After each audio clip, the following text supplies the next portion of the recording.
Oui.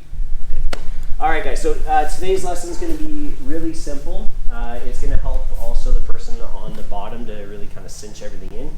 We're going to go through basically the guy on bottom is not doing a great job of holding a lasso. We're going to do a real quick, easy pass.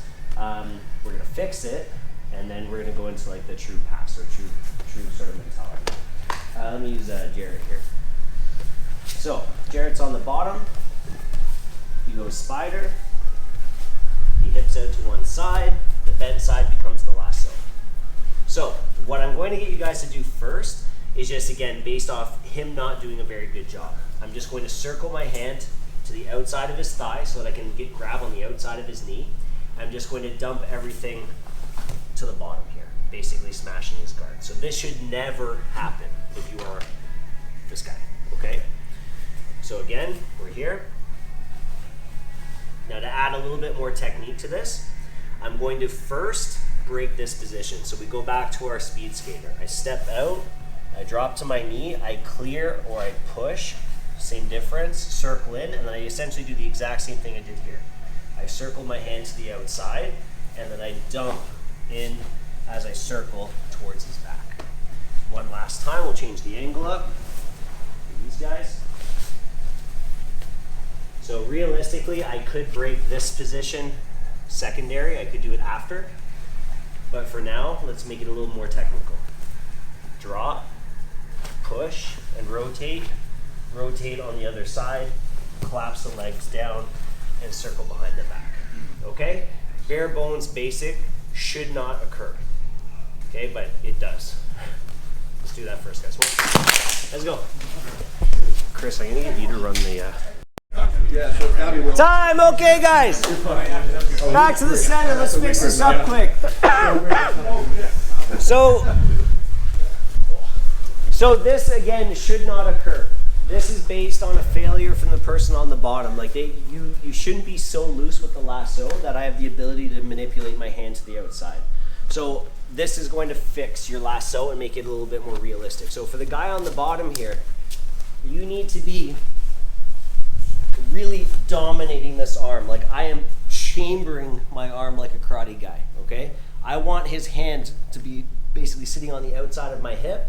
And of course this leg is supporting, but it shouldn't be really that necessary. So everything is compressing and I'm twisting my knee outwards if I can. And if I can't have that flexibility, I should be going way deeper with my foot and like controlling the line of his back. Point being, if he tries to spin his hand to the outside, he shouldn't be able to. And I'm actively trying to maintain this. So now when my partner starts trying to do this rotation, he should fail. Even if he can clear that, yeah. And again, I'm not gonna hang out with this foot down here either, right? If he blocks that, and as he's trying to free himself here, I'm fighting to get back into position. I'm squaring up with them, okay? So go back and make this uncomfortable and make your partner fail at this now. So partner on top, go for it. Try and free the foot, but honestly, just focus on seeing if you can spin your hand out. So now we're just fixing our partner on the bottom. Okay? All right? 1, 2. Let's go.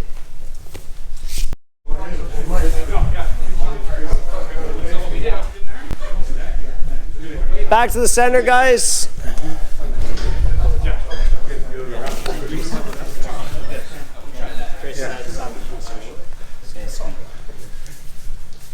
Get you on the bottom here. Okay, so hopefully everybody had a much more difficult time with that. Now, we did this in sort of like the correct order, but ultimately, if I were to reverse my steps, if I were successful here, so he gets his lasso. Yeah. So if I disregarded this leg, but I was able to, well, here, let me get it. Not fully, but so if I were able to go down to here and start to punch this leg across, I could then also backtrack. Like I don't have to do one or the other, but we did this in the correct order as far as how we're going to have to deal with this lasso in a realistic setting.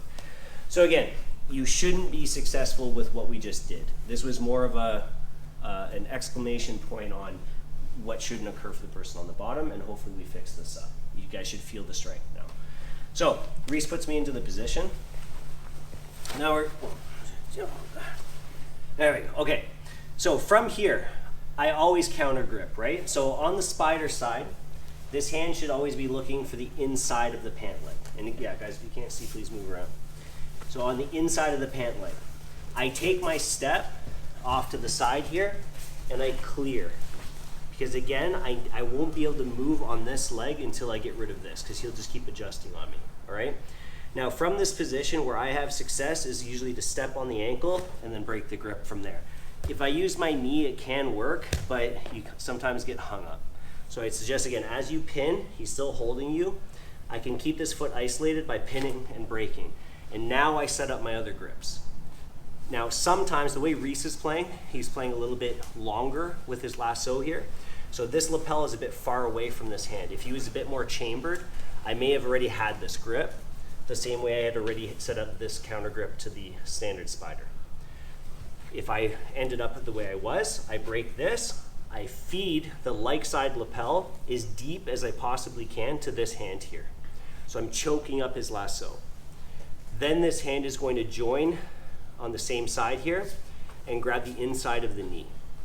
So key thing to be looking at, I have to do this in a very aggressive sort of snap down, sprawling motion. If I try and do this in a subtle way, he's going to always adjust his hip, he's going to be strong, etc. So I have to use some explosive force with this. This grip here, not only does it kind of keep my arm strong, I help, not basically give myself my own anchoring point, not just relying on his leg, which is under his control. But from here, when I pull back, it sits him up, and you notice as he sits up, his foot goes down, which helps me later on, okay? Be aware of where your head position is. A few of the guys this afternoon, they did not bonk heads, but they were doing this too open on top, and this allows him to sit forward more than I want, okay? So if we go back, I was here, I got rid, step, break. Feed the lapel if you need to, if you didn't already have it. Grab the inside of the knee. Now from here, I'm going to start to walk back and square up. I never rotate away from the lasso. I always have to head towards it. And then as I do this, I'm going to snap everything towards me and sprawl my shoulder on top of his thigh. So I walk back and I shuck him forward. And from here, you can see I've removed the lasso almost entirely already. And then from here, I just power in, sandwiching his legs, and then I start to rotate my elbow over the line of his thigh. So I was like this, stuck inside with the lapel. I release the lapel, and I angle my elbow on top. The tighter my hand gets to his thigh, the more power and leverage you're gonna have on dropping the elbow over, which will split his grip off. Okay, I know it's a lot of information, but this is a really pain in the butt position. We gotta use some technique here. So he gets his lasso. So again, see there, I can't really grab it. So I have to get this later. But if I could, just punch him in the chest, grab it, okay? So again, step, clear this, get your hand inside. He doesn't want to let go, step on it, break it off. Give yourself a second here. Now I back up, everything snaps towards me, but you see if I stay tall like this, too much space. So as I snap back, I have to collapse over it. Drive back in with your shoulder. Release the lapel. I'm doing this, if I exaggerate, I pull, sorry, keep the grip though. I pull and I get my elbow over the line. See that? So it pops his grip. I anchor down and then always circling towards his back. In effect, all we're really doing here is sandwiching his lasso leg on top of the spider leg. So if I'm always thinking about sandwiching like this, crushing on whatever side the lasso is, we should be defeating the hook. Okay? So one more time. So ideally, I would get that. But if you can't, you've got to break this first. Then step, break it off, pass it over, go away, pull towards you. But as I do that, I have to sort of slam myself on top of him. There's the sandwich, but now I'm still stuck, right? So again, I have to angle over, pop the grip, and circle behind. Key thing with this, you got to be aggressive, okay? You got to use your weight, and you have to use some explosive force to get out of the power of that knot that he has you. Okay? Got it? I believe in you. 1, 2. Let's do it. Yeah. So, closing thoughts here. Jarit. Heather?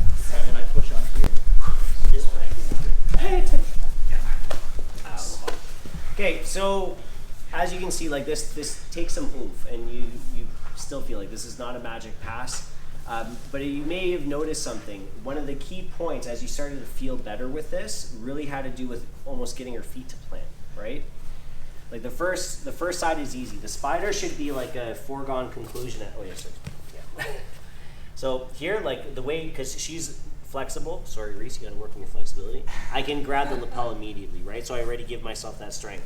I get rid of this. Now, why I don't immediately go into this is because this spider guard will never allow me to get the control that I need to free myself. So again, I have to get rid of this first, okay?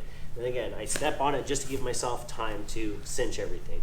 If I don't break that off, so if I go here, put the foot back on. So if I clear this and I pin, but she doesn't let go, I never clear the actual grip itself. By the time I try and get everything to here, she's just gonna put that foot back on and kick me back into position, right? So it's important to remove that. And again, step, oh geez, magic, 50-50.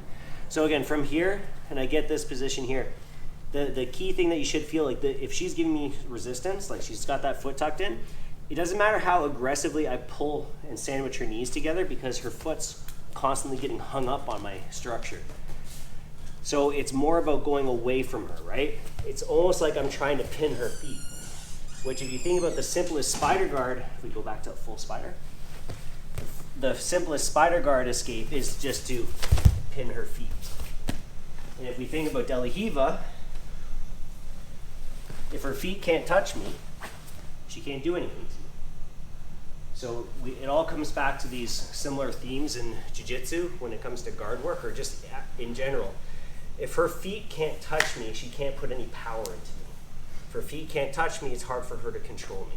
So when you go back and you do this in rolling, because that is what we're going for next, and I get all my positions, I want to get her foot to the mat. I can't do that if I'm in the way, so I have to go away. And then as I snap it down, now I can get behind and sandwich her legs and collapse heavy on them. And now it's just a matter of making good on my pass. So a couple little battles that mix together into your full pass. Okay? Or, yeah, or get a grip and just get really annoying. I've got training partners who will just do this. They just put their back into it and they just wait because eventually she's going to get tired. Some people even do a spin. Again, from here, I just stay and I just wait and they just hit forward and they just then it's ready to go. There's always a this version when this version doesn't work. Okay? But again, want to be smart. All right, regular rolls. We'll go a little bit over. Have fun. 1, 2.